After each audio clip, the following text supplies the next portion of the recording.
Kalau tuan beli emas semata-mata sebab nampak murah, jujur saya cakap tuan sedang ambil risiko yang paling besar.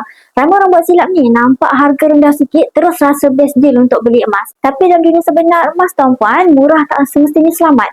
Kalau tuan rasa video ni penting, boleh save video ni dulu sebagai rujukan akan datang. Realitinya, emas yang terlalu murah ni selalunya bukan emas fizikal, tak boleh pegang, tak boleh simpan ataupun sekadar nombor dalam sistem.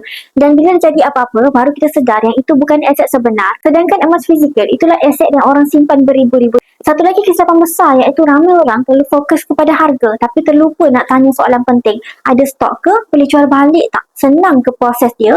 Patuh syariah ke? Dan ada tak orang bimbing? Sebab dekat luar sana tuan-puan, nak jual balik pun ada macam-macam syarat. Kena ada resit, emas rosak tak terima, proses susah. Akhirnya emas yang kita beli jadi susah nak tukar balik kepada tunai. So itu ramai orang pilih public gold. Ada stok, boleh jual balik anytime. Proses dia simple, patuh syariah dan ada dealer bantu dari A sampai Z. Senang cerita tuan-puan, ibarat Proton dengan Mercedes. Dua-dua kereta.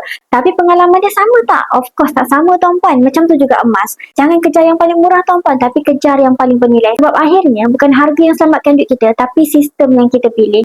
Jadi soalan jujur tuan-puan, hari ni tuan-puan nak beli emas sebab murah ataupun sebab nak rasa tenang? Kalau tahun 2026 ni tuan-puan belum ada lagi simpanan emas fizikal, boleh tulis isi boran saya dekat bawah untuk saya bantu sebaiknya. Assalamualaikum.